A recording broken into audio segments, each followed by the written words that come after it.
Good evening and welcome to the program, The Law of the People and Governance here on Spectrum Television. This is a program that talks about everything politics and, of course, political happenings here in Nigeria. And, of course, also explains the policies of the government to the people, different policies of government, what is happening in the grassroots and what is happening, of course, in the executive arm and even in the judiciary, and gets feedback from the people to be inaugurated officially into office as the president of Nigeria. I'm talking about Bola Ahmed Tinubu and, of course, Shetima as well as his vice. So we'll take a look at what the security agents have come to say about the inauguration. Though fingers were pointed towards the direction of the Labour Party, which the Labour Party had also denied the allegation. So we'll take a look at what the security agents have to say about it. And of course, we'll also take a look at grassroots politics and of course, the place of Nigerian youth in shaping the landscape of politics. The military has to say concerning the May 29th presidential inauguration. They have said that individuals and groups attempting to frustrate the inauguration of the president-elect Bola Tinubu on May 29th will be seriously dealt with. The Director of Defense Information, Brigadier General Tukur Gusau, stated this yesterday in Abuja, the nation's capital. He warned deceit in the country. And of course, in a chat with newsmen on Monday, same yesterday, the defense spokesperson said the military stood by the warning, and of course it earlier issued to groups calling on an interim national government, which I mentioned earlier. He threatened that the military will crack down on potential threats to national security and also warned troublemakers not to test the will of the military ahead of the inauguration. Again, Gusau added that the preparation for the inauguration was ongoing and the military is already doing rehearsals for the March Past Parade for that particular event. The preparation for the event was ongoing. According to him, they already Osman Alkali Baba claimed that some political elites and some other unpatriotic individuals are planning to frustrate a civilian-to-civilian handover of power on May 29, 2023. And according to him, some politicians that the outcome of the 2023 elections did not favor are trying to frustrate the handover of power to the president-elect, Asiwaju Bola Tinubu, by President Bola Ahmed Tinubu on May 29th is sacrosanct and cannot be stopped.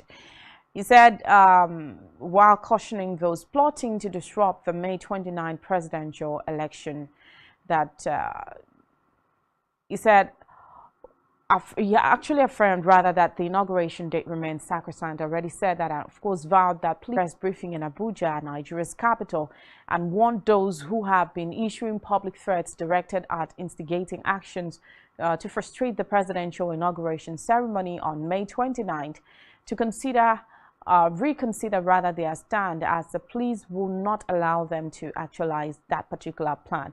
The Chief of Staff to President Muhammadu Buhari has urged Nigerians to start building support and provide an unending enabling environment for the incoming government to thrive. He made the call in Benin Kebbi, the Kebbi state capital, while briefing newsmen following a visit to see the governor and His Royal Highness, the Emir of Gwandu, because they are coming to the end of his administration. He talked about legacy that Buhari will be leaving behind. He noted that apart from the free and fair elections he conducted, which we don't know if it was actually free and fair, marred with irregularities, the country's people would remain. So he talked about all of those things and of course talking about the fight against corruption, insecurity, and of course what again did he mention? Talked about of course the president bringing agriculture into the forefront and of course mentioning the free and fair election as a legacy which the president had been called and of course warned against trying to truncate the process that will see the inauguration of the president-elect Bola Ahmed Tinubu as the president of Nigeria. They have been warned to, of course, reconsider if they had such plans, reconsider their stance against having such plans on mind. These are the things we're going to discuss about. Of course, before now, we had talked about parties to bring about interim government or to enforce interim government on Nigerians, and all fingers were pointed towards the direction of the Labour Party. They're actually sitting, of course, to decide more on that particular issue. They had taken it to court to reclaim their mandate according to their flag bearer Tinubu and the PDP as well. But one surprising thing, fingers weren't pointed towards the direction of the PDP presidential candidate, Atiku Abubakar. It was rather pointed towards the direction of Peter Obi, the Labour Party presidential candidate, and the lead pastor of Winners Chapel was called, and of course it was recorded. It could be recalled that it was actually called to answer some questions if the call was actually true or false, of which he said the call never existed. And they asked if it never that he may have been the one behind the plot against Nigerians, of course, enforcing interim government on Nigerians, which he openly denied. So once again, the security agents in Nigeria have come out to call the military and the police, of course, have come out to advise Nigerians again and also warn them, anybody who has in mind to truncate the process that will, of course, hand over power from Buhari's administration to Bola Ahmed Tinubu's administration, such a person should reconsider his or her stance and make sure he puts such ideas, he buries such ideas. All right, so when we come back, we'll message or a WhatsApp message. We'll go on a short break. When we come right back, we'll talk again. Do stay tuned. We'll be right back.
Every day, we bring you up-to-date information on topical issues affecting the common Nigerian. From issues on politics, hello Nigeria, I remain committed. Security,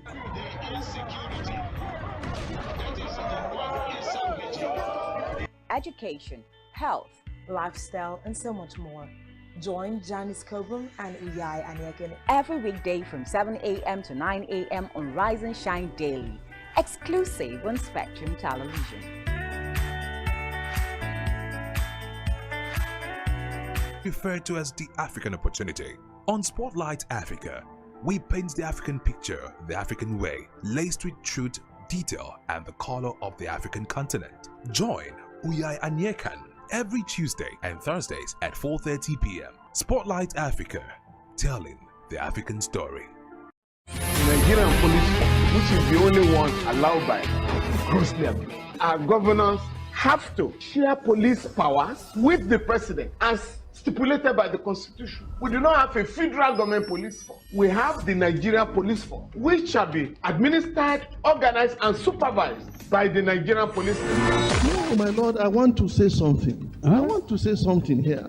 Perhaps it might also enlarge the scope of people who should be invited here for examination. My Lord, if we cannot find those who literally murdered Abiola, who are those people who could be said to be the beneficiaries of the death of Abiola? Rogers has linked you with some of the killings he did. He never did.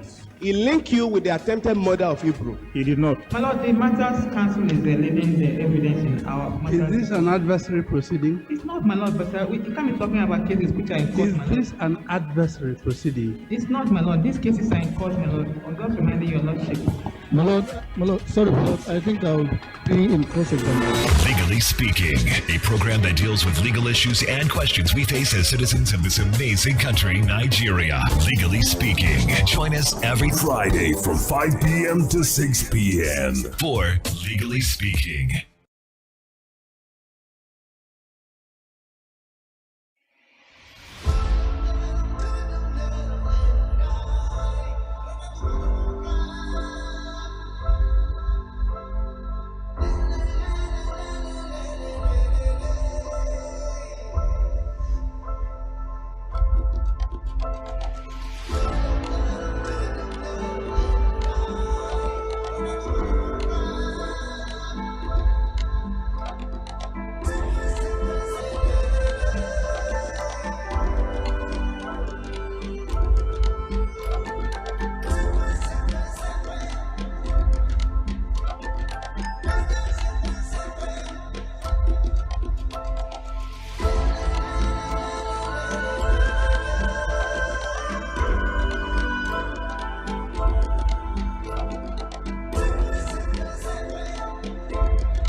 All right, welcome back to the program, The Law of the People and Governance here on Spectrum Television. This is a program that bridges the gap between the government and the people. Already, before we went on that break, we talked about the inauguration, May 29, 2023, presidential inauguration into office. And of course, we talked about the advice and warnings from security agencies in Nigeria who have said that the date remains sacrosanct and have warned alleged plotters of interim government to stay away from, of course, engagement in politics, grassroots politics. Let's start from there. Of course, 2023 presidential election had shown also, of course, in the person of Peter Obi to lead them. We saw the massive support, the massive turnout. The youth were so much involved in politics this time around. It takes us back to grassroots politics, and of course, the role the youth have to play in shaping the political landscape in Nigeria. So a quick one. Well, with a rapidly growing population of young people, I think more of the youth in Nigerian politics and the potential impacts they can have on policy making. What Nigerians often refer to as the giant of Africa is a nation with immense potential and diverse challenges. For years, the political landscape has been dominated by older generations, leaving the youth feeling marginalized and disconnected from decision-making processes. But in recent times, there has been a noticeable shift. I think the rise of social media platforms and increased access to information has empowered Nigerian youths to mobilize and demand accountability from their leaders. They're using these platforms to organize protests, advocate for policy reforms, and raise awareness about pressing issues. One notable example is the NSAS movement, which emerged in 2020 to protest against the police brutality and call for police reform. Well, the engagement of Nigerians in grassroots movement, and they're bringing fresh perspectives, innovative ideas, and a renewed sense of urgency to address the country's most pressing challenges. And the impact of the youth's involvement in politics can be seen in the increasing attention given to issues such as unemployment, education, healthcare, and corruption. Nigerian politicians are now recognizing the importance of addressing these concerns to secure the support of the youth in voting bloc. And of course, as a result, youth-centric policies and programs are being developed and implemented, albeit slowly. So a quick one, we have a guest in the house who will be talking to us, Sultan Legislative Council. Welcome once again. Thank you. It's good to have you on the show today, and I think it's good to have yeah, he's a young person.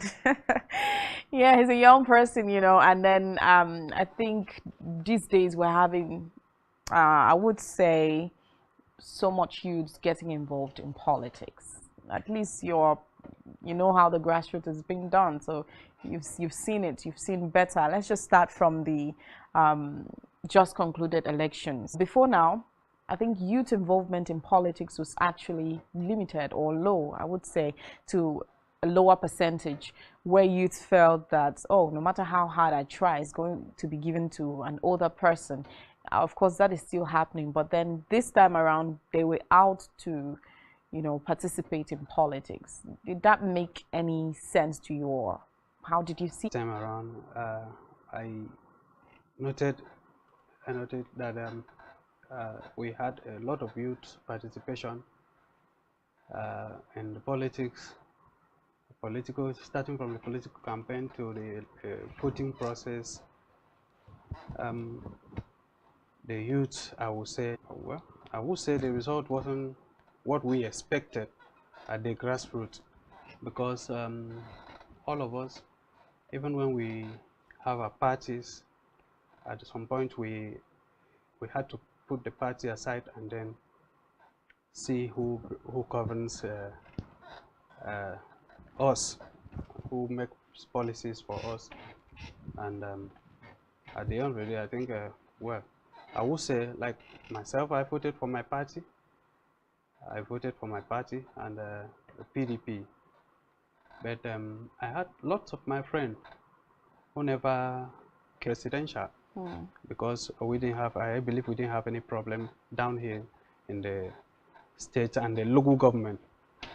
So we were so much concerned about what happened at the national level.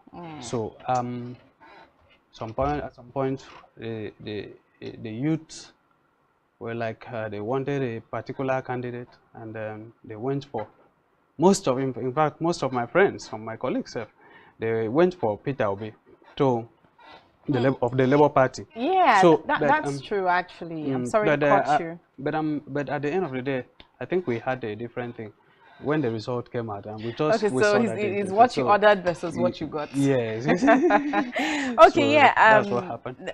I know that in politics, I think, would you say the youth have not done enough to maybe allow a shift, or to just let's see a change this time around? Let's move away from always having the old guards lead us. Do you think they have not put on so much energy for?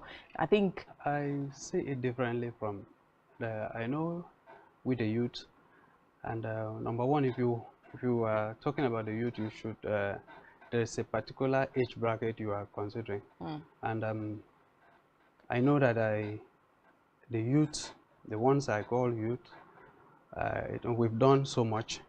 We've done so much, and have someone that is above 50, 60. So it's so for you, at what age do you think this youth thing should stop? Once you are 19 years, to me, by 40 years, you shouldn't be talking about youth. Oh, okay. You shouldn't be talking about being a youth. So you are a youth now? Yes, I'm a youth. Okay.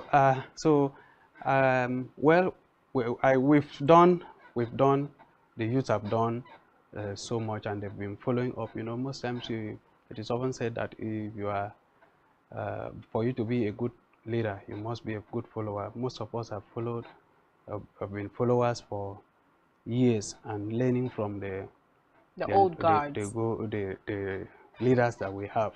But I don't really see the elders, the old guards, as you've called them, as they've guarded for long, and they know the problem. The corners. I don't really see them being the problem. Okay. I don't really see them being the problem. What I feel is, you know, like going back to just some month ago, August, March, that we had the election. You see the number of youth that came out to vote, and even in my unit, of the election is different from what was announced. So most times it's not even I don't play blame games. I see it to be systematic problem, because if you have a very clean, for instance, electoral umpire, if you have a very clean people that wants to defend the country at all costs and wants to be sincere to themselves, manning, you know, positions of authorities there, so you have it right. But when you have someone that is biased, and he leaves his house with a very biased mind, and with his personal interest, irrespective of what is involved, he will always stand to defend his interest. So I see it that we need to have starting from the umpire. Yes, so that we can get to where we are, because what we want to, where we are heading to. I don't think you know, elders, for me, it's far, because some of us we are soon approaching that age. So okay. That is what I think. Talking about game of interest, election or politics. That's one of the reasons I said, if we have someone that is a bit, you know, someone that will not put up self over people. No matter what your interest is, I think your interest should be to make the country better, not to better your pockets and your family. It should be something you enjoy. So it is very wrong for someone to be selfish when it has to do with, you know, policies and programs that affect the generality of the people. So interest should be defined I think in that direction, I'll be so comfortable with that. Now, you said something. You talked about not blaming the old guards, not blaming the leaders, right? Yeah. Rather, the electoral umpires started with the responsibility of, you know, making sure that the process of bringing into office these leaders are free, fair, and credible. Yes. Now, these people that make up the umpire are supposed to be independent, right? Yeah. They are not supposed to take sides, either stand for one party or one candidate or the other. Now, if you say you don't blame the leaders, who then buys their mind, right? Who then? The whole thing is simple. It's just putting up right policies, right laws in place that guides our conduct and operation. So if you have that in place, and then proper things are done, the place, the independency of that umpire is secured to a certain level, that you whatever thing, or maybe you have a particular interest to project, at the end of the day, I think it should get to a point that if you fail in an election, you stay back from tribunal, knowing too well that whatever thing that happened during the election is what is being. Okay. I still have much questions to ask concerning this issue. Now, if you fail, you're supposed to, you know, just accept if there's such a law. Yes. It starts from somewhere. It starts from who makes the law being made. We have laws in Nigeria. Of course, we had laws that governed the past elections. We had laws made by INEC themselves. We had laws that were broken by them themselves. Yes. We had How can you make a law, you don't obey, nobody punishes you, you're just there because you are in charge? So can such a thing work in Nigeria, a place where laws are made, laws are broken by people who make the laws, and they're the ones to punish themselves? Yes, that is one of the reasons I said sometimes we need an attitudinal change, in the sense that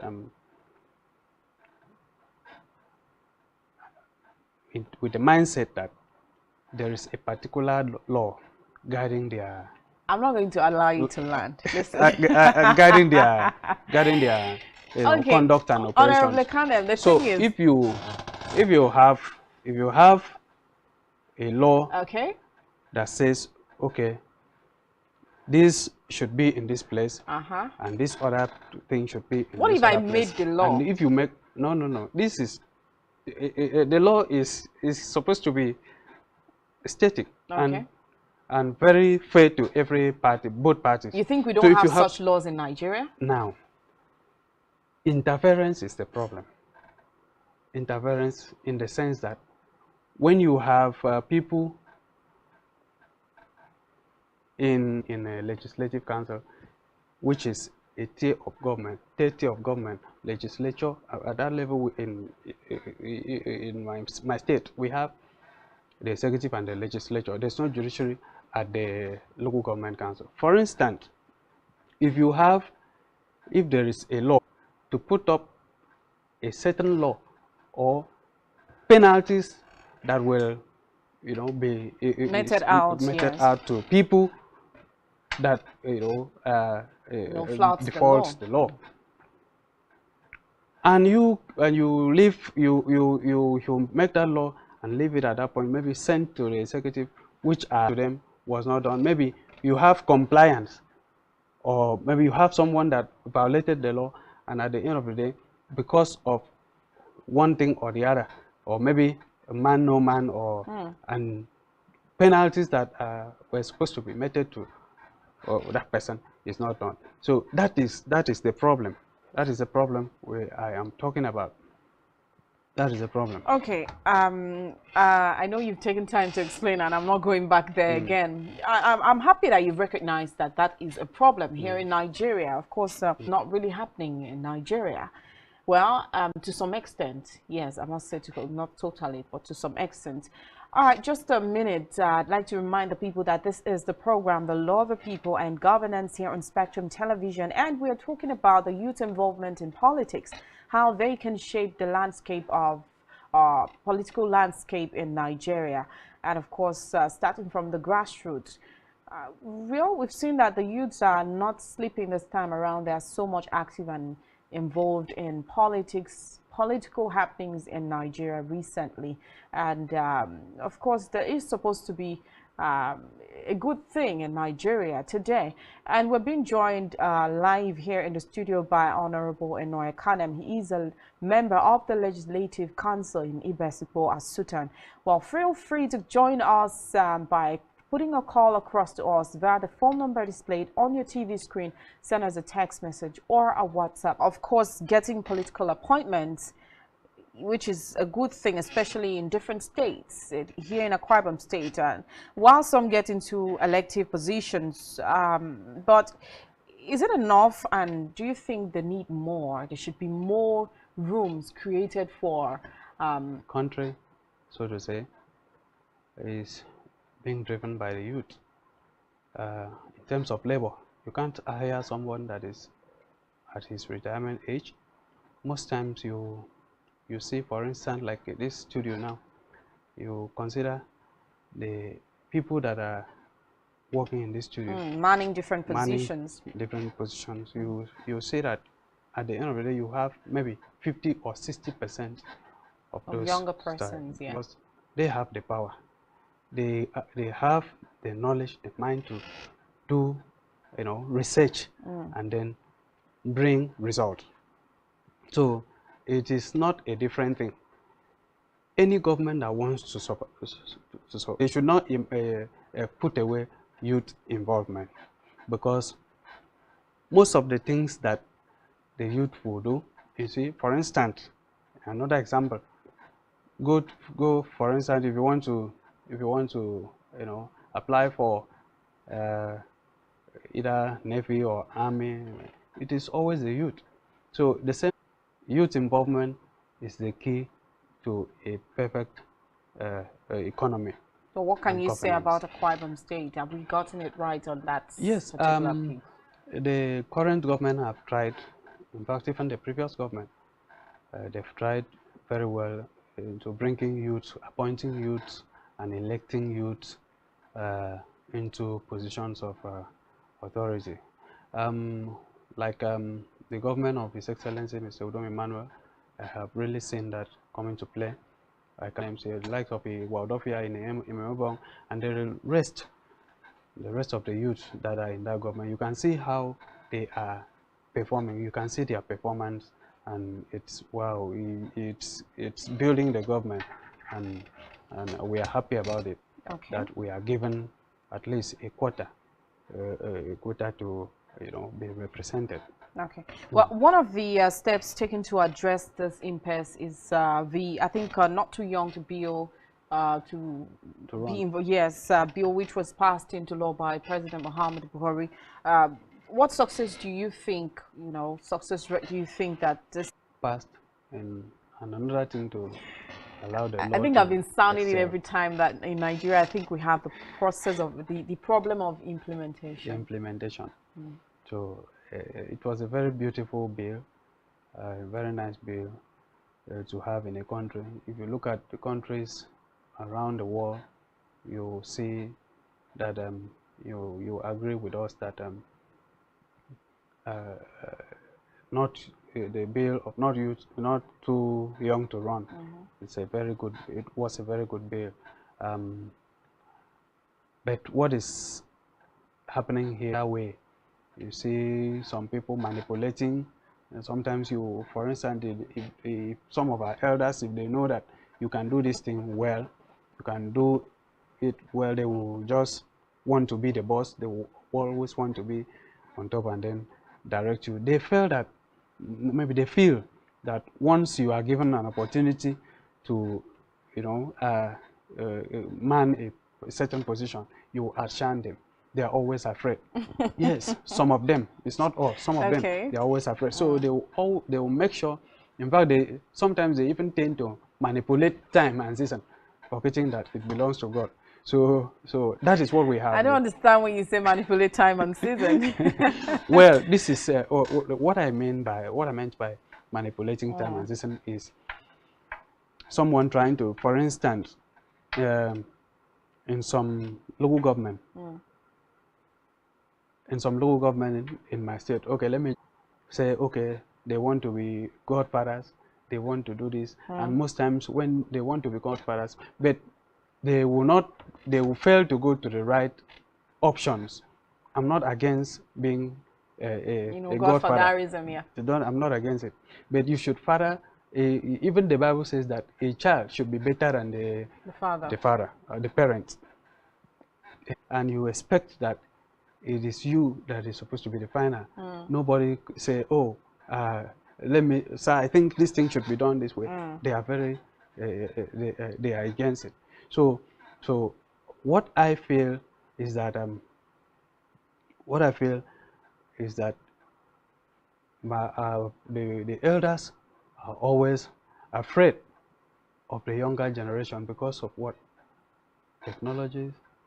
A situation where they will pick you up and you go and shine, and that is why I give it to some of the elders I know who always, think in that direction. They want their children to be, better than them. So that is the problem here. Okay. Experts have also blamed the moral decadence exhibited by the youths as the major reason. The amount of money you give to some youths, I won't say all, and then they just manhandle it. They feel, oh, it's time to spend. So don't you think that, like some experts have blamed that particular attitude on the reason why some positions cannot be handed over to the youths? Well, I think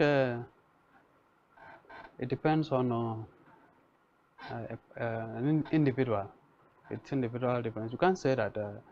That's why I said some. You can't say that all the elders are prudent in their managing whatever comes in, whether their hobbies or the money they followership.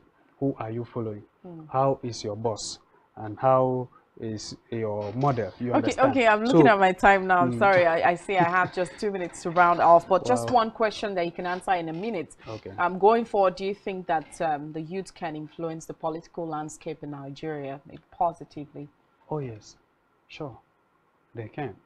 When we have the right policies in place, and we have the right laws, and everybody obeys the laws, and we have youth, you see influx of youth coming into, displaying whatever talents they have. So I agree to that. All right. Thank you so much, Honorable Eno Ekanem, a member of the Legislative Council show today, the Law of the People and Governance here on Spectrum Television. This is where we close the curtains for today. Well, don't forget to join us tomorrow and, of course, on Thursday as well, still on Spectrum Television. Let's talk politics again on the Law of the People and Governance here on Spectrum Television. And don't also forget to follow us on social media and subscribe to our YouTube channel, all of which you can find on our website, SpectrumTv.ng. Of course, you can watch this program again.